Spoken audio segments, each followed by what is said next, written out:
During the debates about the ratification of the Constitution, one of the questions involved the need for a Bill of Rights. One of the arguments against such a document was the idea that some may consider the listing of rights in the Constitution as permission to regulate those rights.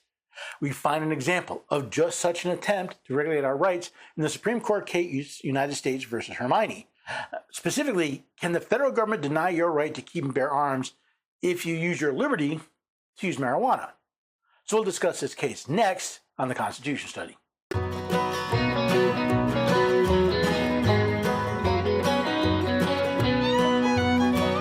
Neighbors and have a few good friends. Every day we're everyday Americans. Oh, every day we're everyday Americans.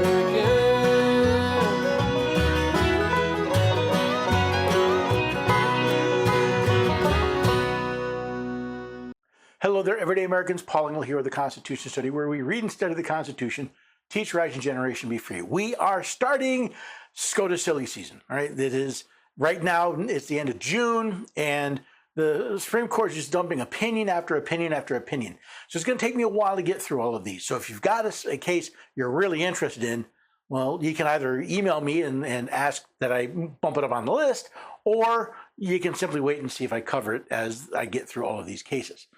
Again, this case deals with the right to keep and bear arms, but it also deals with the question of marijuana, which can be rather controversial. So if you want to follow along, again, you can always go to the article, go to the website, constitutionstudy.com, find this article. I've got all the links to all my sources right there. I'll talk more about the website and what you can do there and ways you can support the work we're doing here at the end of the episode. But for now, let's get into this case, United States versus Hemani. This case all started with nothing more than government suspicion. Ali Hemani is a dual citizen of the United States and Pakistan who was born in Texas. He has spent most of his life living in the Dallas area with his parents and working a stable job.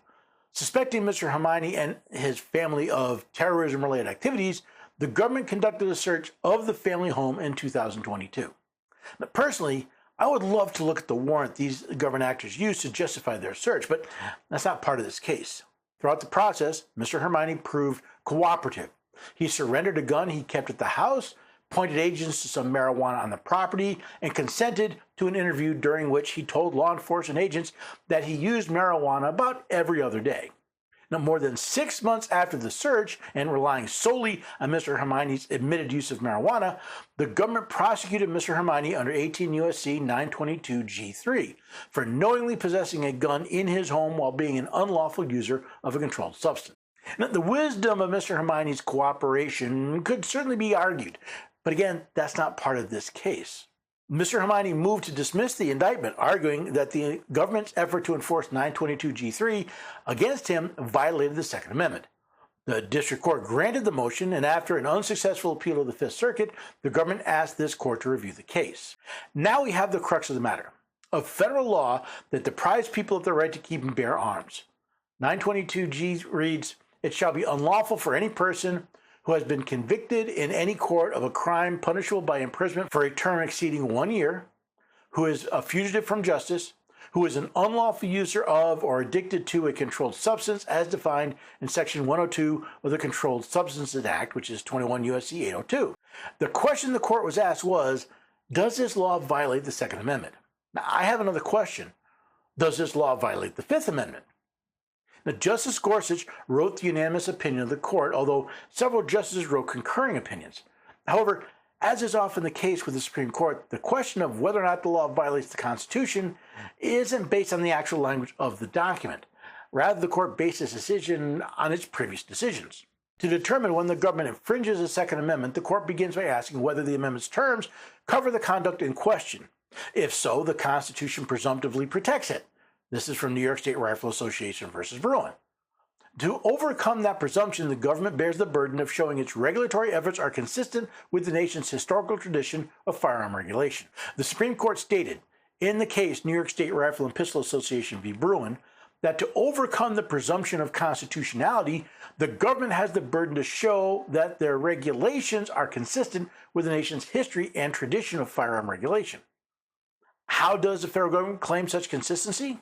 The government construes 922 G3 to automatically ban an individual from possessing a gun from the moment he becomes an unlawful user of any controlled substance and remains in effect until he ceases being one, regardless of what controlled substance an individual uses, in what amounts, whether his drug use has ever made him a danger to himself or others, why he keeps a gun, or how safely he does so. Remember, 922G3 only deals with controlled substances as defined by the Controlled Substances Act.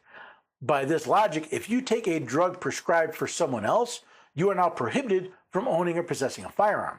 Now, how does the government claim this fits with our history and tradition in the United States? The government analogizes its construction of 922G3 to what it calls habitual drunkard laws, which it submits enjoys deep roots in the country's history and are relevantly similar to the regulation it wishes to enforce.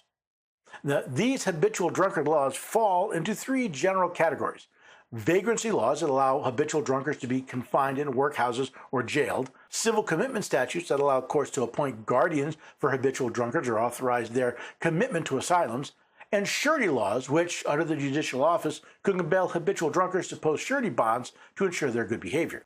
Oops. The government claims that habitual drunkard laws are analogous to 922. According to the court, though, none of these habitual drunkard laws actually prohibit the possession of firearms. The government's analogy fails on every metric it invites the court to consider. Taken cumulatively, these problems prove fatal to the government's prosecution of Mr. Hemani. The government's claim that historical laws targeted habitual drunkards for the same reason as 922G3, because they rarely use intoxicants, is difficult to square with the historical record. Around the time of the founding and for decades following, a habitual drunkard was generally someone who, for any considerable part of his time, was intoxicated to such a degree as to deprive him of his ordinary reasoning faculties. A regular or even frequent drinker did not usually fit the bill. The court even questioned the reasons behind the purpose the government claims behind 922G3. There are reasons to doubt that the government has established 922G3 even serves the purpose the government claims of disarming categorically violent and unusually dangerous persons. Section 922G3's reliance on Controlled Substances Act, a statute adopted to protect the health and general welfare of the American people, and under which drugs can be added to schedules for reasons having little or nothing to do with their potential to induce violence, makes it far from obvious that 18 U.S.C. 922G3 confines its reach to those who are categorically and unusually dangerous. If the government's purpose is to disarm categorically violent and dangerous persons, why did they use a law that regulates drugs, most of which have little, if anything, to do with people being violent or dangerous? Marijuana, which is the drug use that was the basis of Mr. Henry's conviction, has not only been legalized by many states, even the Department of Justice has directed federal prosecutors to limit the enforcement of federal laws against its use. It appears that the government's viewpoint that Mr. Hemani's conviction because his marijuana use made him violent or unusually dangerous simply falls apart. Now, Justice Thomas didn't just concur with the opinion, he opened up a very interesting point, one I've been pointing out for years. I agree with the court that 922G3 violates the Second Amendment as applied to respondent Ali Hemani, and I join in its opinion in full. I write separately to call attention to another issue. As a matter of both original meaning and this court's precedent, 922G3 appears to exceed Congress's enumerated power to regulate interstate commerce. See, Commerce assumes so many of its regulatory powers from an abuse of the Commerce Clause, which states that Congress has the power to regulate commerce with foreign nations and among the several states and with the Indian tribe. Now, as Justice Thomas points out, the statute makes it a federal crime for unlawful drug users to possess any firearm or ammunition in or affecting commerce. Now, under the prevailing interpretation of 922G3, the government can secure a conviction for unlawful firearm possession if the firearm possessed by the drug user had previously traveled in interstate commerce. This is based on United States v. Rawls. The Commerce Clause does not authorize Commerce to regulate or ban possession of any item that has ever been offered for sale or cross state lines.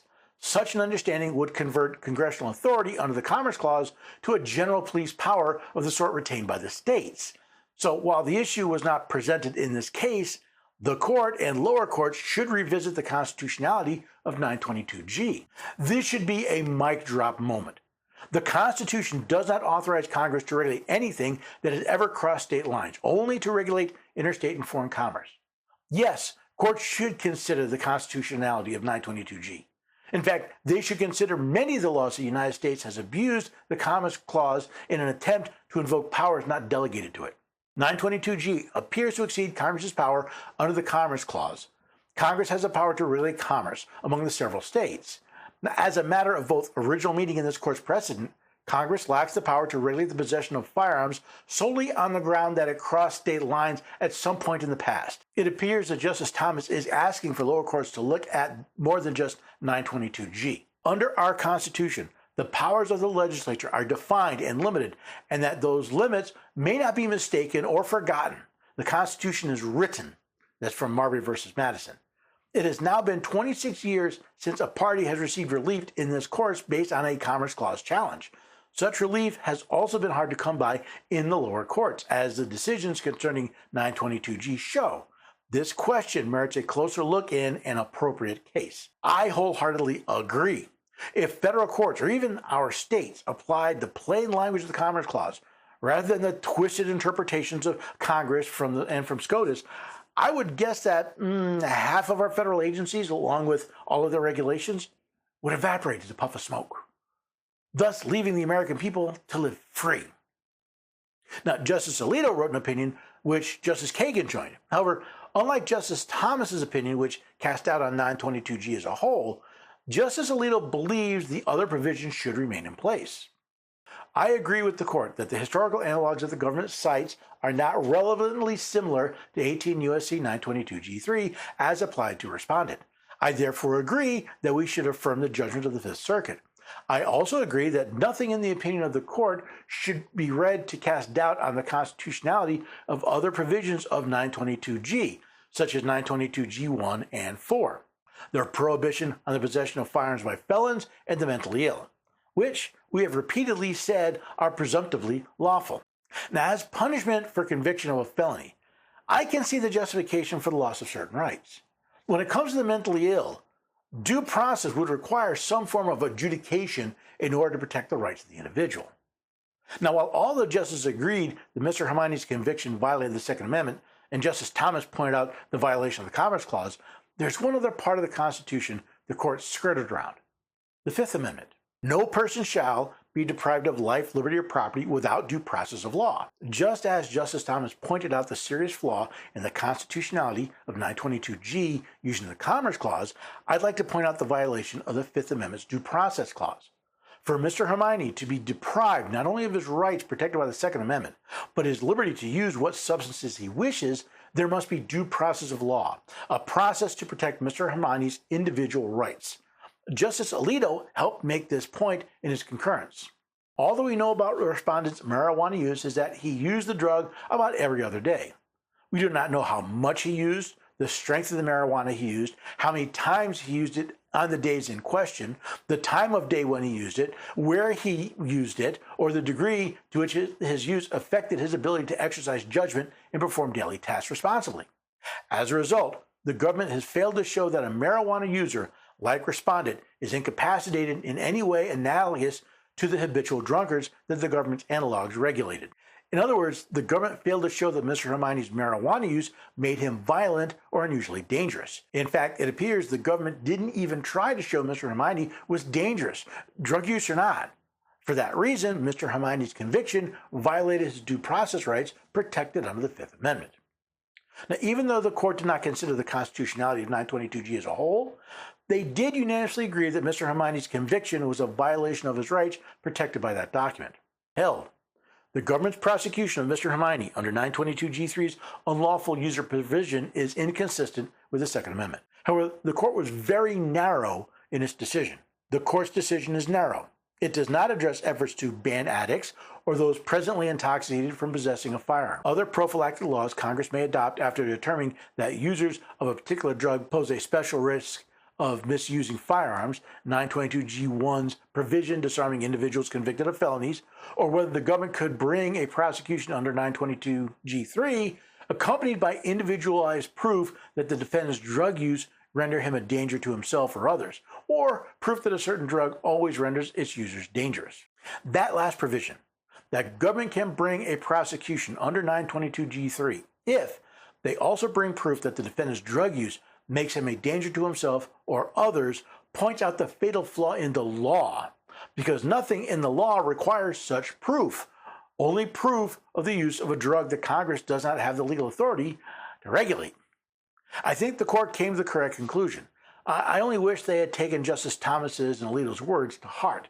The Commerce Clause does not grant to Congress the legal authority to regulate anything that may have once passed through interstate commerce, and Congress's drug schedules do not prove someone using them is violent or dangerous.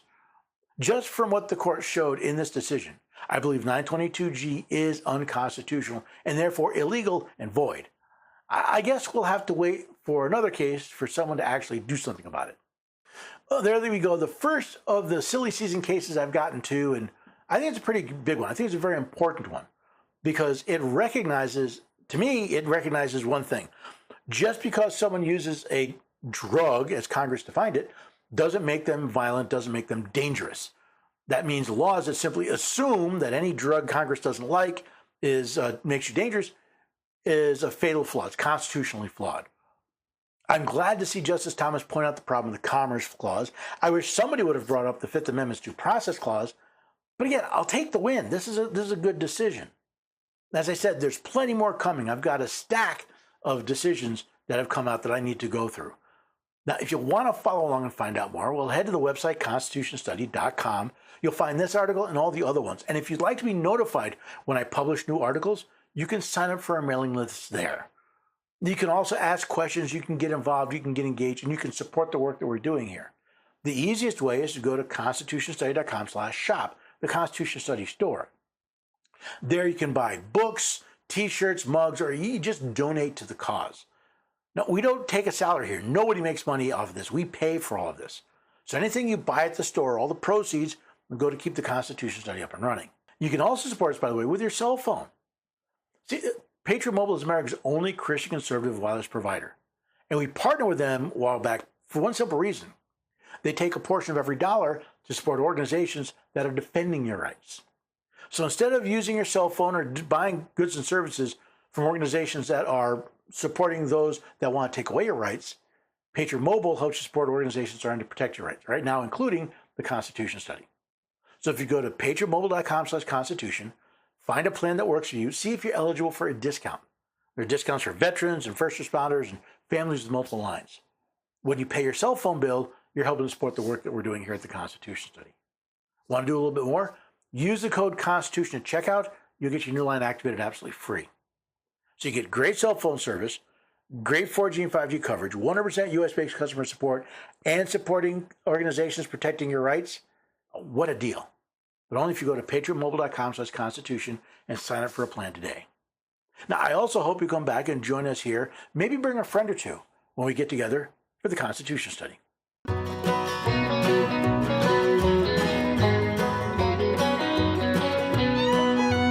Love your neighbors and have a few good friends.